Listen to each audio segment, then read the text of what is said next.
Okay. Hello to our ever-decreasing Alice Cooper disinterested fan base that we have out there. Oh, you added a little bit to that one. I added a bit to that. We're back. Okay, now this time you have to talk. You Okay. pushed me into talking, Okay. so now it's your turn. Well, we're going to talk about Constrictor and Raise Your Fist and Yell.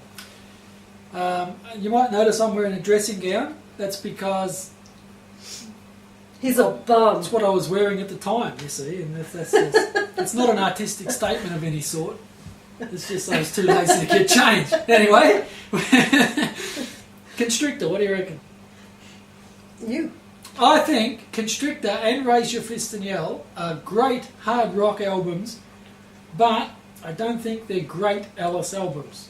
I think in that era, if I cast my mind back from memory, I think that was the era that Twisted Sister were a pretty big deal back then when Constrictor came out. And I think Alice might have cast a bit of an eye over there at what old Dee Snider was up to and thought, I started that, I can do that. But they're good hard rock albums, but I don't think they're great Alice albums. I don't know. On Constrictor, I can think of two songs I like. What? Give It Up? No. Yeah, I like that. It's perky. Yeah. And sometimes you just like the ones that get you. And what's the other one? Well, I'm glad they changed the lyrics to Trick Bag and He's Back. That's right. Now, He's Back, probably I like that so well because I am such a big, Friday the 13th fan, and, well, there you go. Alice had a few songs in Friday the 13th. He did on that particular one. That was that ridiculous one where Jason got struck by lightning and whatever. But anyway, yeah, His Back's a good song. And it used to be Trick Bag, actually. The music on the same album. On the same album. His Back started out life as how do you describe it? The music from Trick Bag and the lyrics of His Back. That was very interesting. That was on the box set. That version. That was very interesting to listen to because I like Trick Bag. I think it's the best song on the album. And I like Simple Disobedience. And the rest of it is listenable, but...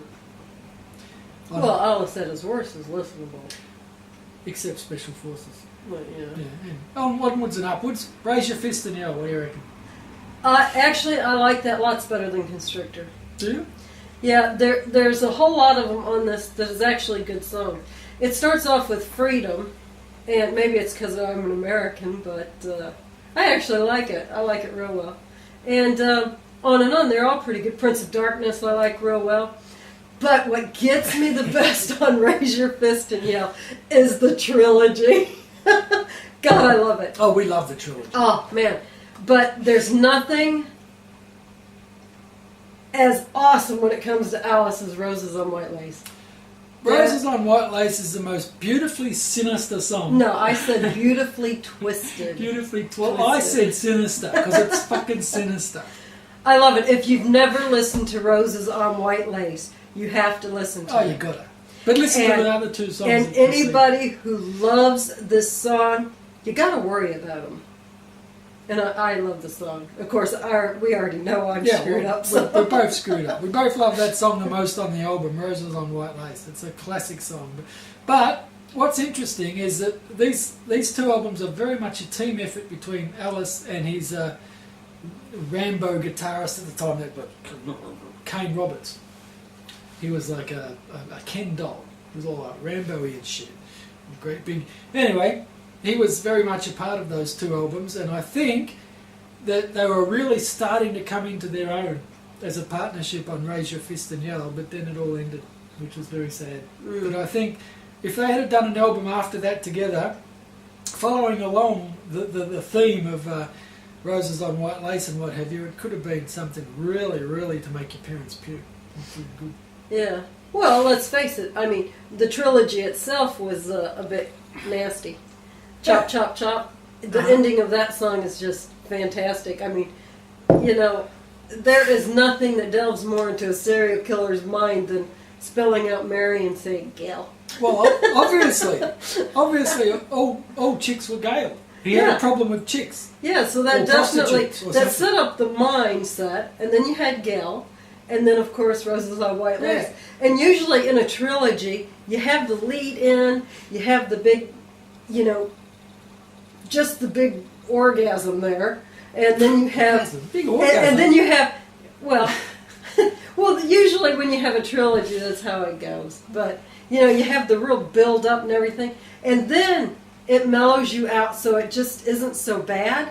But this is like lead up more, and then just smacks you. Yeah, oh yeah.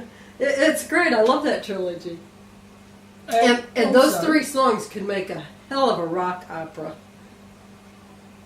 Well, he's done the serial killer rock opera on the last album, and we're just not going to speak about that until we get up to it. The serial killer trilogy. Yeah, we're not going there. No, Just no. those 3 songs. Yeah. Are There's also fantastic. some other good shit on there. Really Step good. on You is pretty good. Mm-hmm. I can't help but think that Step on You is about some of the pretenders to the Alice throne that were around in that era, like your Blackie Lawlesses and shit. What else is good on there? Oh, there was one, I can't remember what it is now. I think there might have been a few too many beers and not enough clothes. But one of them sounds almost the same as something on Constrictor. What is it now? Could we give the radio back? Yeah, it could be that one. But there was one I remember reading about when Raise Your Fist and Yell came out, where Alice actually said that it was held over from Constrictor because it sounded too similar to one of the songs that was already on it. But I can't for the life of me at the present time think what that was. But there you go. Don't forget our competition. Nobody's won it yet. Well, what's wrong with you people? We get these ridiculous questions on YouTube like, who are you people? I mean, what the fuck is that? I'm Patrick, that's Katie, pleased to meet you. Now get a fucking life. Okay, go and check out our competition. We'll give you the bootleg, we'll send it out to you and all that happy shit. All you have to do is tell us what 3 Alice albums are not on our iPod. Mm-hmm. Okay, I'm not going to give you any more clues. And somebody's already guessed Special Forces, and that's not No, there. Special Forces is not right, because it is on there, Special Forces. I don't Yeah. know why it's on there, but it I is don't on either. there. I don't know why, but it is on there. I guess just filler. Yeah. Well, you weren't all that familiar with it, so we put it on there so you know. Oh, was that it? Well, I know why I wasn't all that familiar with it. It sucks. But anyway, there's 3 that are not on the iPod. You guess what they are correctly on our website, not on YouTube. We don't comment on YouTube because there's some strange people hanging out there. They want to know who you are. Well, what do you want? A birth certificate? Do you want a birth certificate? Anyway. You've had enough, dear. Okay. Next week we're going to talk about, or actually Katie's going to talk about trash because I'm not going to mention the Poxy thing at all. And Hey Stupid. That'll be next week. Whatever. Or in the next couple of days. I don't know. Kate, she's talking about doing it on Wednesday. It's too much work. I'm stressing. My hair's falling out. Time for a 12-step program, honey. Okay. See you next week. Bye. Bye.